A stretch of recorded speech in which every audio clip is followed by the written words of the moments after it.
At Granger, we're for the ones who specialize in saving the day and for the ones who've mastered the art of keeping business moving. We offer industrial-grade supplies for every industry, with same-day pickup and next-day delivery on most orders, all backed by real people ready to help.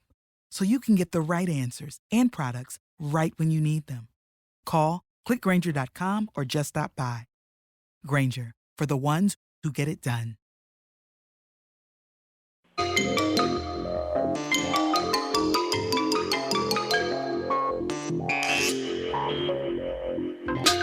Percolate on a particular mix of odd and inspiring news headlines in Wendy's Coffee House. Newsmakers with a penchant for the unknown, unexplained, and unusual share their experiences with UFOs, ghost encounters, near-death experiences, and more for your own unique blend of Wendy's Coffee House Curious. And now, here's Wendy. Oh, yeah. So much happening. I mean, when we talked earlier about this summer with our astrologer being just kind of all across the charts with Mercury retrograde, Mars retrograde, and then the eclipses and everything like that.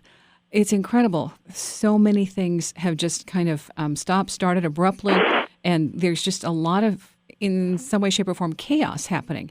But amidst all the chaos, there are some good pieces of news. And of course, I go for the, maybe not the headline, but a showstopper, which I like. Jean-Luc Picard back at the helm. Star Trek. Yes!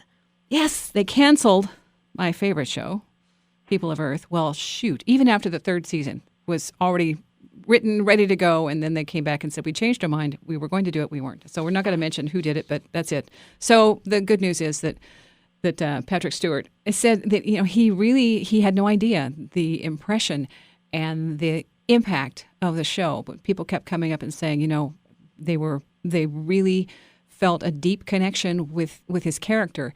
He said, well, you know what? I can go back and do that. But what he did say was, just don't expect the captain to be exactly the same as you remember, because things have happened since then.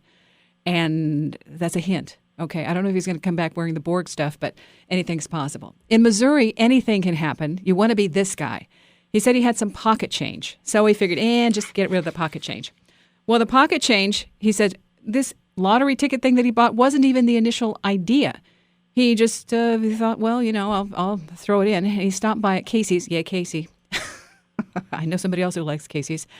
And he spent the change on we'll tell you, just in case you want to feel lucky and it might be catching, Missouri Lottery 5X Bingo Scratcher ticket. He thought he won $3,000. Then he had a friend who was a bit more careful in the observation, and they looked it over and found additional money, the X on the bingo sheet. He forgot about the X. He didn't even think about that. That's when he realized he won over $55,000. Like I said, you want to be that guy. All right. The other fun thing out there, this is, sharks. Anybody, when you're going to the beach and then they say shark, it's like out of the water ASAP. Well, this is ASAP faster, times 10, because they closed the beach after somebody said the Volkswagen-size shark, Massachusetts. And the fishermen saying, oh, wow. They recorded their close encounter. I didn't see the video, but they 12 to 13 foot white shark. Okay. Anyway, the size of a Volkswagen Beetle. That's why I don't like swimming in deep water necessarily. Ocean dolphins are okay. I just know there's a shark somewhere looking for those dolphins, and they might make a mistake because sharks can do that. And I can't swim as fast as the dolphin. A second in eternity. I've talked with Gary Wimmer before. This guy is absolutely extraordinary. The story, if you have not heard it before, of his near-death experience is a jaw-dropper. This is something that, near-death experiences are incredible, but this one, I think you'll be surprised. And if you haven't heard the story before, it's worth checking out, because there were some other things that led up to this that made it really, really unusual. And so Gary, I'll let him tell his own story. He's also involved in a lot of other things as a result. Lithomancy, which is the way you predict and you foretell the future or do a reading for somebody using stones. And we'll let him get into that as well. And he's also an actor, and he has some videos on YouTube supporting that. Saying, here, look at me. I liked your videos, Gary, by the way. I liked all of them. Well, thank you, sweetheart. Yeah, well, it's like you're a working man. You're a working actor. You're very involved in the Austin scene. Oh, I have to stay busy or I go crazy, and idle mind is the devil's workshop, as they used to say in school. Oh, well, no devil in your workshop. Okay, good. Okay. We're going to tell more of the story in the next break, but just to give people an idea, Second in Eternity, you wrote the book about it, and to kind of give people if this isn't enough for the show, you can deep dive and read the book because it's definitely a fascinating story. But you had a near-death, the out-of-body experience back in 1977, and that's when I read that, I'm like, oh my gosh, it's just amazing. And you had witnesses too that could see what happened. So give us a brief overview of what it was like that day, walking down the street. Well, I'll give you a little lead up into it, which is very important. And yes, there were witnesses. Toward the end of January in 1977, I quit a band and decided to stay at my house for a while and consider other musical ventures. But the night I quit the band, I noticed there was some friends around me in my room. In my duplex, my roommates and so forth. I started picking up things, what people were thinking. And the next day it escalated. And one of the first things I noticed was I was starting to hear what people would say before they'd say it. And I thought, this is weird. And then my roommate came walking in from outside reading the newspaper, and I saw the headlines through his eyes. And I wasn't sure about that till he threw the paper down on the table and started talking, and I'm staring at the headlines, and it's about Jimmy Carter's exactly the same picture I saw just a second ago. Wow.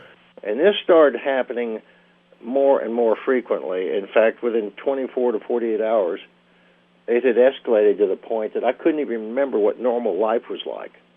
I started having these premonitions about everything. And the strange thing was there was no neutral, because I couldn't remember by the second or third day what it was like to not have this. I was either picking things up or to keep my mind out of the devil's workshop, I suppose.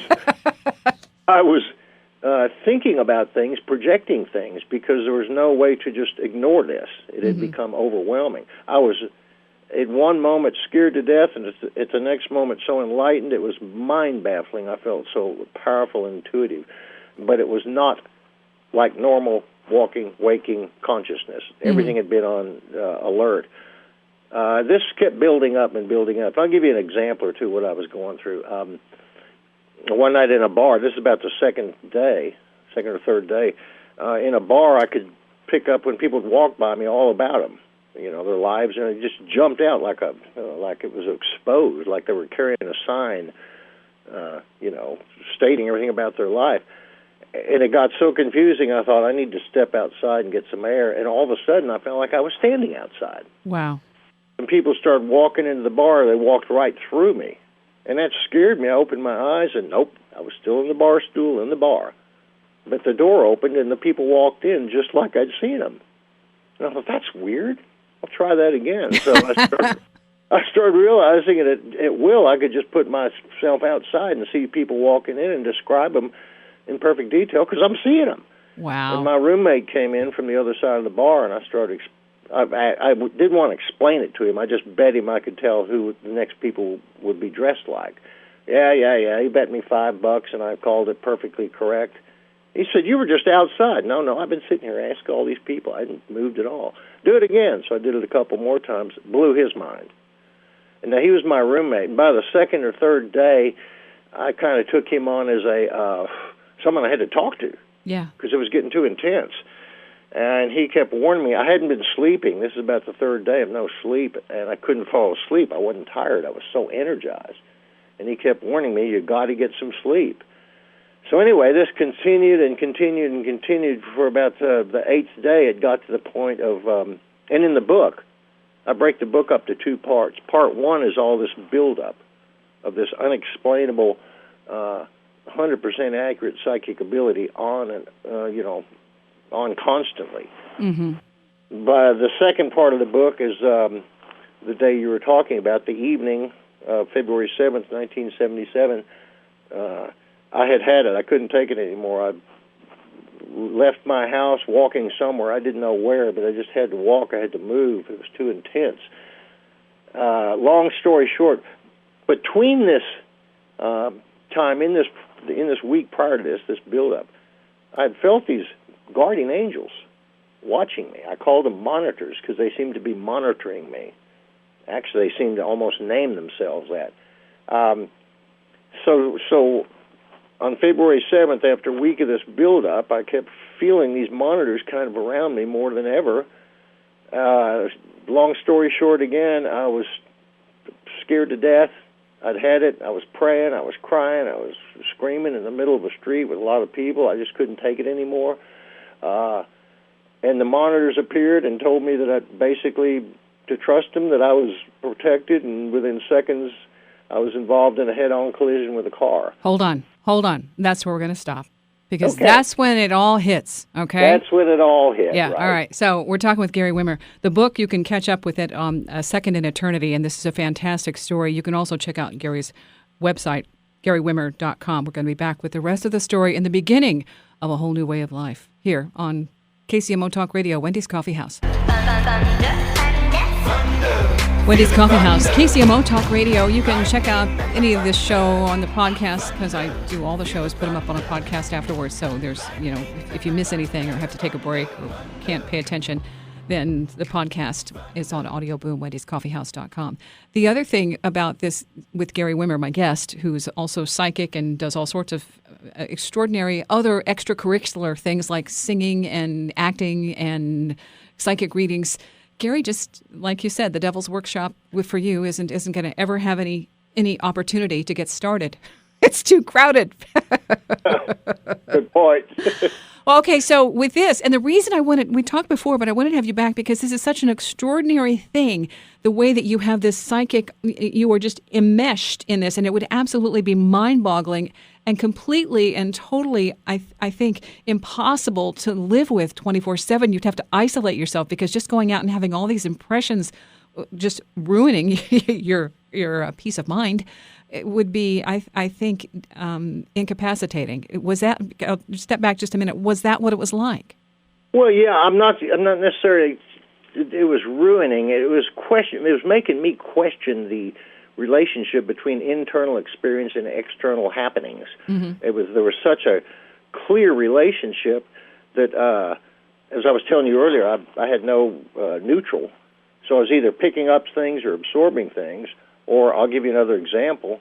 I was in the restaurant with a friend, and he was with my friend Brendan, who was kind of my roommate and the person I talked to during this experience. Mm-hmm. And he asked me, I said, is it still going on? I said, more than ever. He said, like what? And I said, I'll give you an example. And I looked at two ladies in the far corner of the restaurant, neither of whom I knew, and then asked him if he knew them. No, and I said, well, I'm going to have the brunette write me a letter. What? I said, well, I'm going to have the brunette write me a letter. Very harmless little thing, I thought. So we're eating dinner, and of course he completely forgot about that, but I didn't. I kept thinking, hey, brunette, I'm the guy in the blue shirt over here. Write me a letter when you leave, because we were by the door. They'd have to walk that way to get to the cashier. Uh-huh. 15 minutes later, the ladies walked by, and the brunette I'd been thinking about threw a napkin down on the table.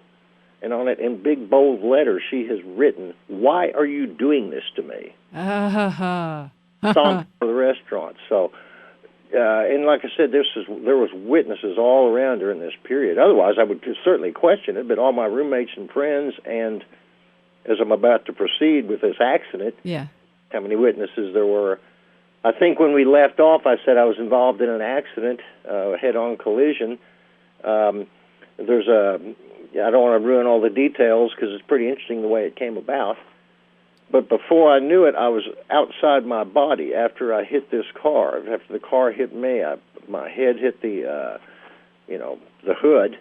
The last thing I remember seeing was the light, the headlight.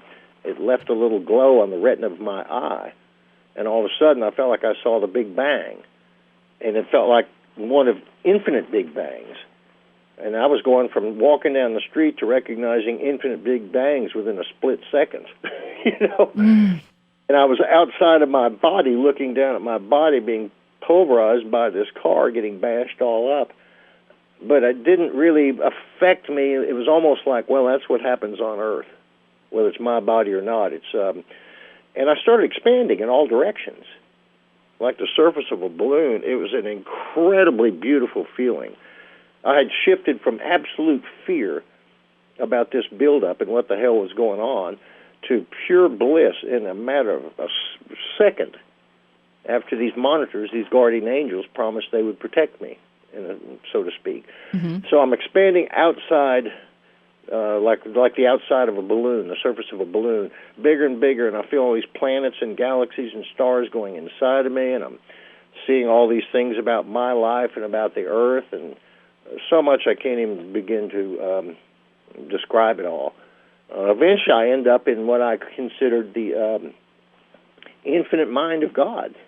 It was infinite feeling of beauty, of harmony. It was the most incredible, beautiful thing one could ever experience. There was no fear. There was no separation from one thing to the next, yet infinite possibilities that eventually became universes and people and ants and quarks in quantum physics. Then I was drawn back from this as if I were witnessing it and pulled back to somewhere. I didn't know where I was headed, but I knew that where I was pretty nice. I didn't particularly want to leave, but I did. Kept being pulled back into it by a means I considered as spiritual gravity. Something's pulling me somewhere. Had no idea where I was headed. Of course, I had no idea who I had been on Earth, who I was. I lost all that in the travel outside my body, you know. So anyway, I'm heading back towards somewhere, and the closer I got to Earth, I realized, I got a connection with this planet. And boom, I'm back in my body, laying in front of this car, and people screaming and hollering, and, I felt no pain. I wasn't even hurt. I just jumped to my feet and started talking to people, and boy, did that blow all the witnesses away. Absolutely. Absolutely. So therefore, they called cops and an ambulance, and everybody was wondering why I wasn't hurt, and every time I tried to explain it, it ding, ding, ding, ding. That didn't sound real stable, mentally stable. So, yeah. I could understand. I wouldn't have believed what I was trying to describe to people. So this happened in 1977.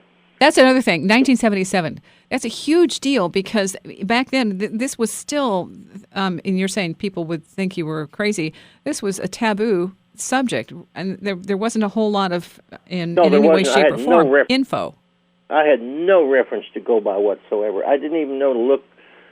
Of course, there wasn't any internet. We have to go to the library and look up near-death experience. There was some books written, but I hadn't read them. I didn't know this until later. Life After Death and Life After Life and Moody books and so forth. Raymond Moody would have been one of the ones. Right, a lot of books I started reading about 10 years after that. Because for a long time I thought, I can't describe what I've been through. I don't expect anybody to believe it. My friends and family, of course, police and judges, it was a big spectacle. I had to go to court and everything.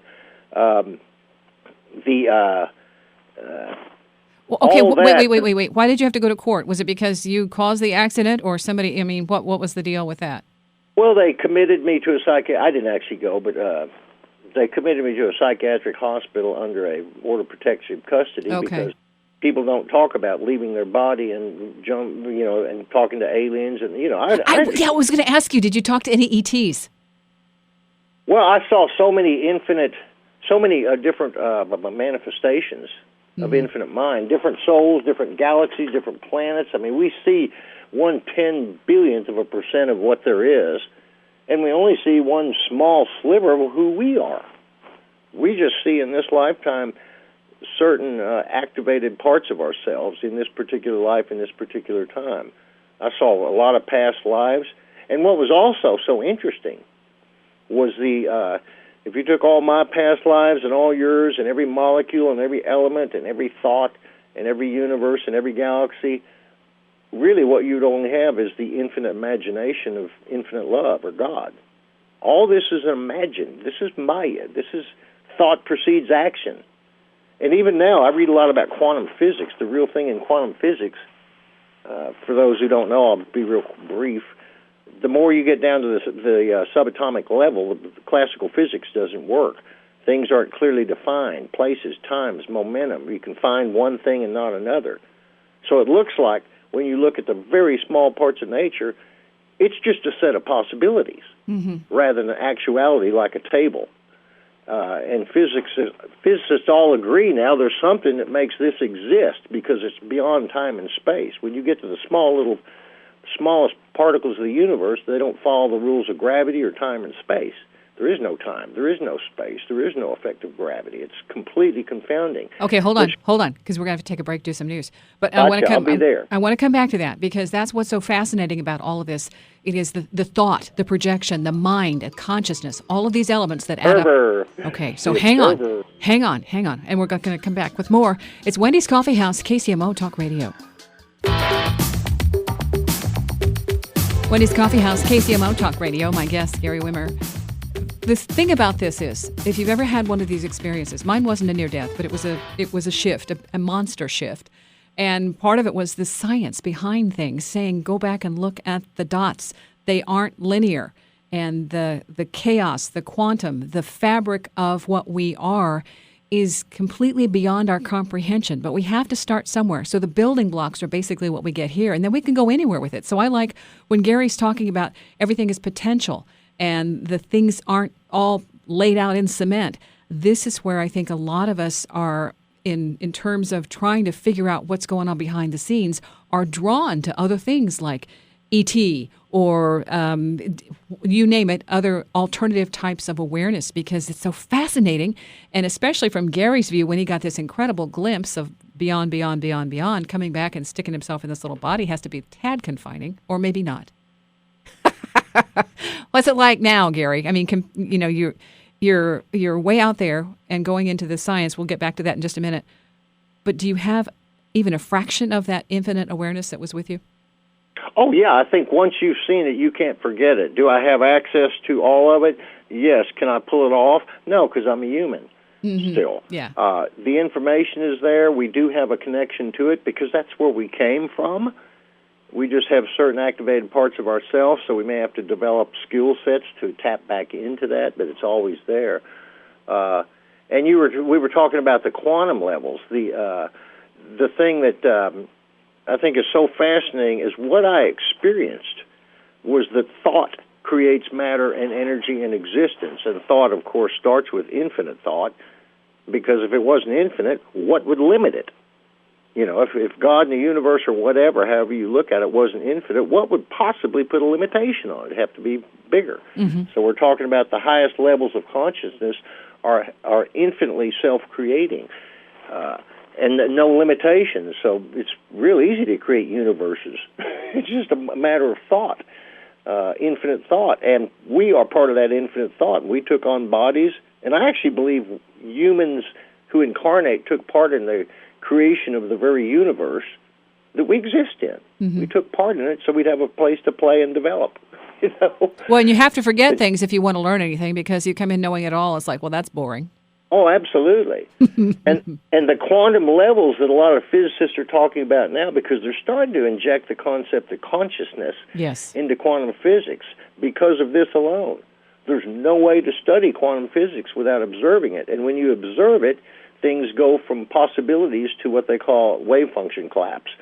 Only this possibility occurs because we're looking at it. It's not in two places. A car can't be in two places in the physical world, classical world. In quantum physics, it can be. And when you look at it, it depends on how you look at it. So the whole point is the observer, they're realizing more and more, it affects reality. Yes. Which is exactly what I felt. We are the observer and we are the creator. So the very small parts of matter and subatomic particles that make up our universe, it's sort of the interface between infinite mind and matter and energy. That's the way I see it. I don't think they'll ever put that into a formula, but they're starting to realize there's more to it than just what we see. There's a book I read recently by Ruth E. Kasner, Kasner. She's one of the several physicists who's now incorporating consciousness and free will into quantum mechanics. And it's pretty fascinating the way she does it. She's got several books, Ruth Kasner. I read books all the time about the connections between consciousness and the universe. They all agree in certain ways that there's more that we can't put our finger on. but science will have to accept at some point it won't fit into a formula. But Yes. that doesn't mean it's not usable. Yeah. Well, and that's part of it. That's they're building blocks. Each Absolutely. stage and phase leads to another. And I think what happens now is more scientists or people who are going into that field have had this kind of awareness or an experience that says, wait a second, and you start asking questions from another direction, and that opens up a whole new field of awareness, of knowledge, of seeking, of exploring. Because that's the next level of consciousness that human beings have to attain in order to not blow ourselves off the planet, whether it's through nuclear war or environment. We have to learn to think deeper and see the mutuality and the mutual coexistence of everything. Depends on everything. There was something just recently that came out about how there's this basically the annihilations of the worms. And worms are incredibly important because they're the substructure. They're what keeps the planet going in terms of the environment, the soil, the ground, the earth. And because of all of our toxins and our wish to be more efficient farmers, we get rid of all those little things, the little nematodes, all those little things. And I heard a little advertisement about slugs, and they're saying, that's not a good thing because you're destroying the one thing that is the ultimate recycling unit. And absolutely. So some of this stuff, these little teeny tiny infinitesimal changes that we're making have a big ramification long term. Back to your story. When you're out, the science, the quantum level is what you're experiencing, and you come back in. Now you do readings and you pick up on other people in a unique way.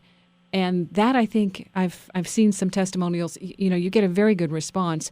What is it now that you identify in people that you think would be more important for them to connect to? Like the first thing when somebody comes to you for a reading, and where do you go with that? Well, I think one of the things I emphasize more than anything is, first of all, I started giving psychic readings way back in the 70s. In 1980, I learned this method I know now as far as reading stones called lithomancy. But whether it's I use cards or lithomancy or just, I guess, common sense that I've attained through experience, there's plenty of stuff about the world that we cannot change. And we can't change the past. We can't change other people.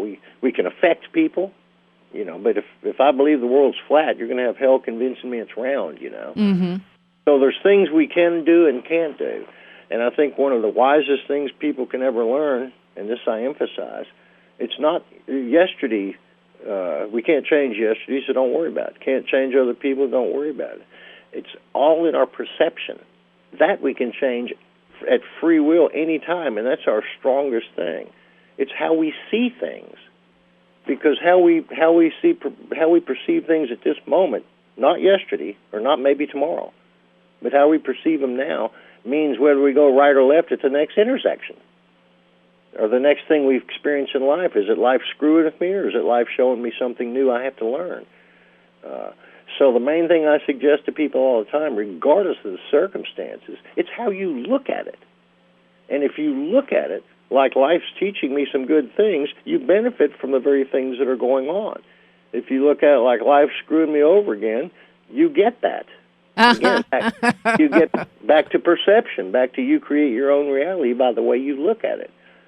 So the one thing, the best use of free will ever, and I stress this a lot, in my opinion, is how you look at things now. It's all matter of perspective and attitude and intention. That matters.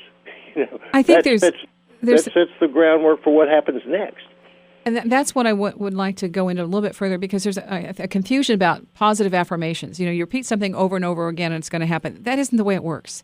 That's kind of the superficial thing of, okay, I'm practicing smiling, but there's nothing under it.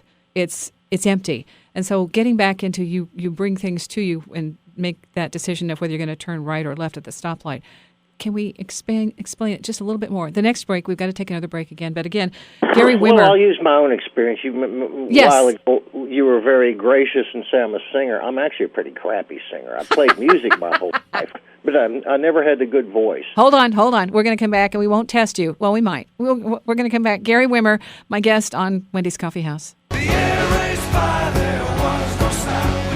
Wendy's Coffee House, KCMO Talk Radio. Thank you for listening. And if you're doing the podcast thing, it's 24/7. I love that about it. You can, catch up with some of the other shows. You can even catch up with Gary's interview earlier. I think it's been a year. Anyway, Gary Wimmer is my guest. He's a psychic. He's also had an extraordinary near-death experience, and we were just getting into the thing about manifesting and thinking and basically thought projection. And it's different than affirmations. Affirmations, I'm going to be rich. I'm going to be famous. I'm going to be happy. I'm going to be married. I'm going all this, I will, I am. And at the same time, there's more to that than just saying it. It's embodying that so that your physical expression becomes what you are integrating, what you are intending. And I think Gary has a way of explaining that better than I do, of course. That's why he's here. Okay, Gary. Well, actually, during my near-death experience, when I was coming back to the planet, I saw a lot of stuff about myself, not even knowing it was myself I was seeing. Mm-hmm. I saw myself playing piano in a country band and some other places. I barely even played piano then. I certainly saw all this chaos we're going through now with economics and political, and that's something that's, it's a generation or two before we come to the clear 1,000 years plus of peace, which I do believe is happening. But we're all having to learn to look at our effect on the planet, how we love each other, how we don't. We're all having to learn, and this is a big learning time for humankind, especially even as you were saying before I got on about the big retrograde effect on everything right now. It's very strong. So back to what I was saying, connecting the dots again, we can't change a lot of things, but the things we can change are the most important, the way we look at things, because life is never trying to screw with us. It's always trying to show us something new. We just don't get a curriculum like you do in college, Mm-hmm. So if you do yourself a favor and realize that every curveball that life gives you is helping you become a better batter, then there's no problem. And I didn't learn that overnight. As I was closing a moment ago, I told you I'm not a good singer. Yeah. I started playing guitar way back in the early 60s before the Beatles even came out. In 1970, I graduated from college, electrical engineer, did not want to work in the defense industry, so I decided to play music. Boy, that was tough with a crappy voice. But in 1980, out of frustration, I taught myself piano to learn to have two instruments. And 4 years later, I talked my way into some piano bars, and I'm not a good singer and not a very good player. But I learned to be a good entertainer. Mm-hmm. Within a couple of years, I was traveling all over Europe. So it's not what you can't do. It's what you can do. I can't change my voice. I can pray all day. I ain't going to sing like Ray Charles. But I can empower myself to make the audience laugh and have a good time. Yeah. If I couldn't do that, I wouldn't be in music. But, yeah, I've done some acting. I've done some writing. I wrote A Second Eternity. I wrote a book called Lithomancy, The Psychic Art of Reading Stones, which goes into a lot of detail about how this system can work. And that's impressive because you give a lot of content in it, even just the overview of your webpage for people to get an idea. And there's also a couple of YouTube videos. But that is something that is rare. It isn't. It's a unique talent and a way of looking at things that I think is really objective and at the same time fascinating. Yeah, it's an interesting, fascinating system. I use 16 stones. If I do it in person, someone drops them. If I do it over the phone, they say drop. And I read the pattern like a clock over 12 weeks. It's a fascinating system, but the real bottom line is that it's all symbolism. And if you can teach yourself to read symbolism, you can read anything. I remember when I lived in Europe all during the 90s, many times, whether they're musician friends or girlfriends of musicians or people in the bar, word got out that I gave psychic readings, but I didn't always have my stones with me. And several times I said, well, I don't have my stones. And then finally I thought, no, I'll give you a reading with whatever I can set up on the table. So I a couple of times had people come up and set things on the table like, a trinket, an earring, an ashtray, a guitar string, a coin. And I'd walk out of the room and come back in 2 minutes, and they'd set all this stuff up in whatever random fashion they thought. And I would read that. Okay, and I have a question. The reason I would is because I did not question at all the fact that I can read things. I want to. Everybody can, but most people question it. It is a developed skill, just like music or driving or sex or piano or bowling. I like the combo that you put in there. That was really subtle, Gary. No, it's true, though. It's true. Everything's a matter of practice, right? Yes. That was okay, fine. We're going to segue right along into, can we do a demo on this? Like either for so I can put on the website a quick reading for the state of the economy, the state of the country, or you can do a reading on me, and I'll put it on the website so people can see if they're listening to this. This is how it played out, and this is how you follow along.